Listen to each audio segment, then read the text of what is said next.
Bismillah. Assalamualaikum warahmatullahi wabarakatuh. Selamat pagi anak-anak.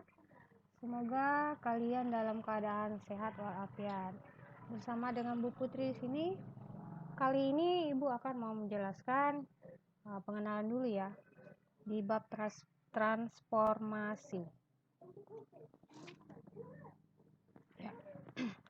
Nah, sebelum kita ke materi intinya, di sini ada beberapa yang wajib kalian ketahui, bahwa di transformasi yang kalian akan diajarkan di kelas 11 itu ada 4 ya: translasi, refleksi, rotasi, dan dilatasi.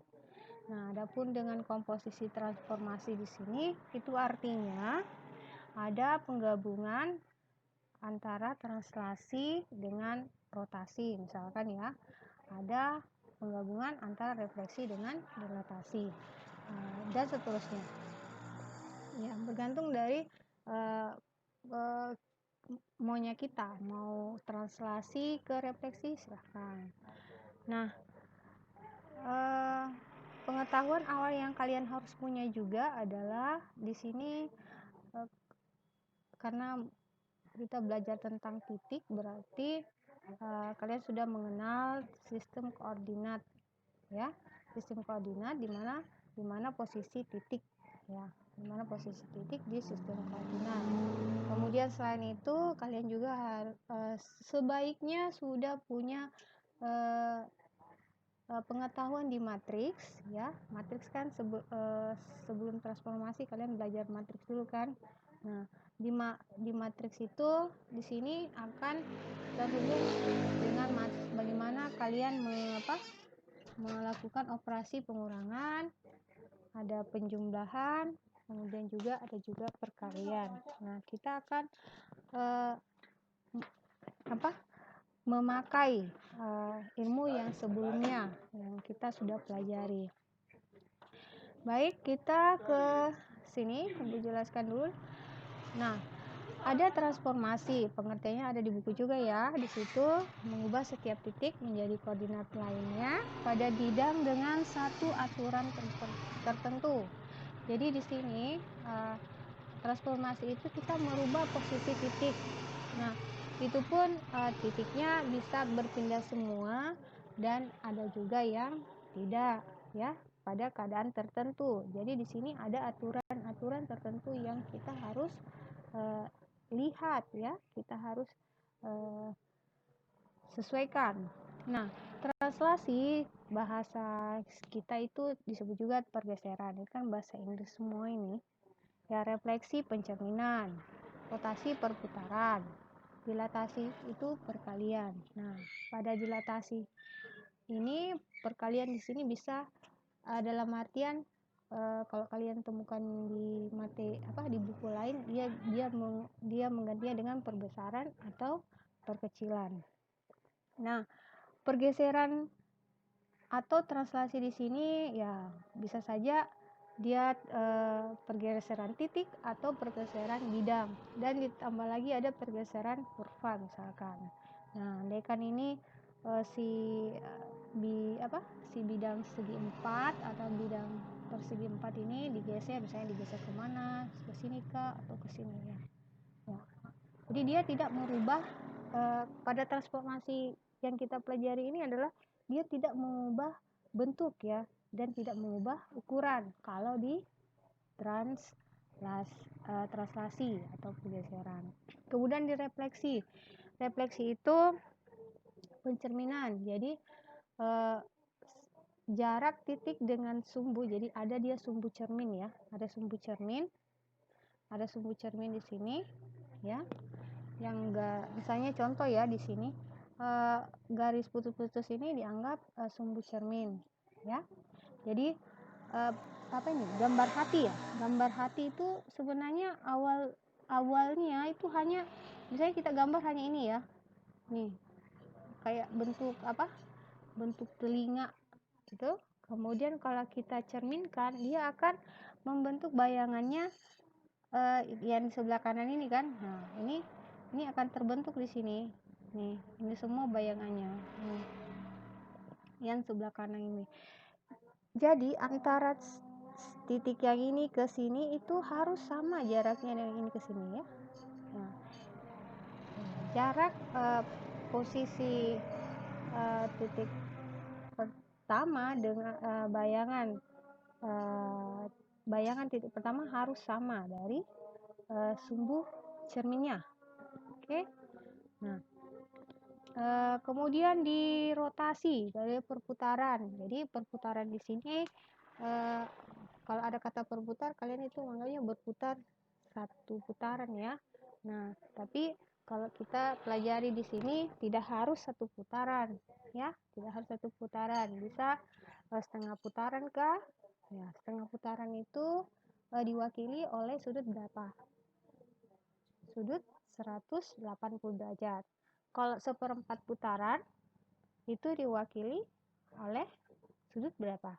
90 derajat. Nah, kalau seperdelapan ya, seperdelapan itu diwakili oleh sudut 45 derajat. Nah, jadi kalau si kotak kuning ini mau mau diputar misalnya arah searah jarum jam, berarti dia searah dengan arah jarum jam, berarti nilai sudutnya kan negatif. Nah, kalau ini kotak kuning dengan perputaran searah jarum jam sebesar 180 derajat atau setengah putaran, maka posisi kotak ini akan ke posisi kotak bukan ya, persegi 4 yang berwarna ungu ini. Nah, seperti itu. Lalu dilatasi atau perkalian. Nah, perkaliannya ini ya setiap titik itu dikalikan perbesarannya. Kalau kita mau perbesar berapa begitu, berapa faktor perbesarannya, berapa faktornya, berapa pengalinya.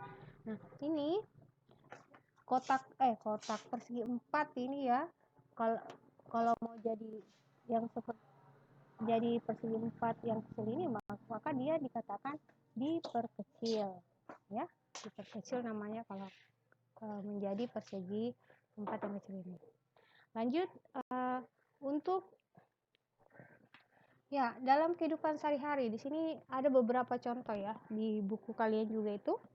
Nah, di ruang kelas saja ini kita bisa gunakan yang namanya si translasi. Misalnya saya ibu ya, ibu memintakan Dewi pindah tempat ke tempat duduknya Melati. Berarti si Dewi harus melakukan apa? Pergeseran. Jadi si Dewi melakukan pergeseran ya. Dia harus duduk di tempatnya, di kursinya Melati.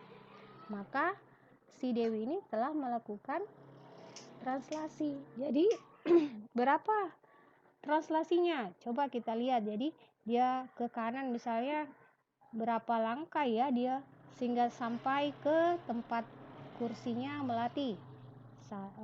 Jadi sini satu langkah, kemudian 2 langkah ke kanan, 3 langkah ke kanan, lalu dia maju ke depan.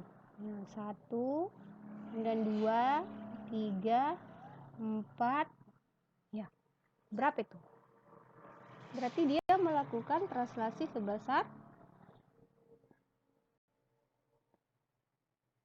3 ke kanan, 4 ke depan ya, ini arahnya. Nah, kalau ibu lihat ini, oh ya bisa juga ya, 4 ke belakang ya, 4 ke belakang ini, jadi kita anggap dia minus ya, 4 ke belakang. Kalau kalian melihatnya dari ibu menjelaskan di sini ya, jadi arah ke bawah itu sistem koordinat selalu bernilai negatif, sedangkan kalau ke kanan selalu bernilai positif, ke kiri bernilai negatif, kalau ke atas itu bernilai positif. Nah, contoh translasi pada saat ini ya, kamu lihat orang naik lift ya, dari posisi awalnya Kenapa bisa sampai di puncak? Karena dia bergeser. Kemudian ini ada kayak permainan ya, ini ya dari posisi startnya di sini ya. Nah, misalnya orang di sini ya, jadi tiba-tiba ada di sini ya, karena ini diputar, jadi perputarannya ini ya, ini sebesar berapa sehingga posisinya sekarang ada di sini misalkan. Nah, kemudian refleksi. Bukan ini contoh dilatasi ya. Dilatasi. Manfaat dilatasi itu sangat bagus sekali ya, karena kita tidak mungkin melihat itu diaplikasikan di pada saat kita menggunakan mikroskop misalkan. Virus yang kecil itu bisa kita lihat itu karena ada perbesaran ya, disitulah ada matematika di situ. Kemudian bagaimana kita bisa melihat gunung meletus di sana tanpa kita harus ke sana melihatnya. Kalau ke sana ya kita juga bisa hangus ya. Jadi cukup dipoto, cukup kita bisa melihat dari dekat ya. Nah, itu ada juga dilatasi itu perbesarannya ya. Oke, saya kira untuk penjelasan pengenalan ini cukup dulu. Nanti Ibu jelaskan satu persatu. Jadi akan kita mulai dengan nanti translasi ya. Jadi translasi atau pergeseran. Oke. Saya kira cukup dulu untuk pemaparan pengenalan dari transformasi. Semoga kalian bisa memahaminya, dan Ibu ucapkan atas perhatian kalian, ucapkan terima kasih. Assalamualaikum warahmatullahi wabarakatuh.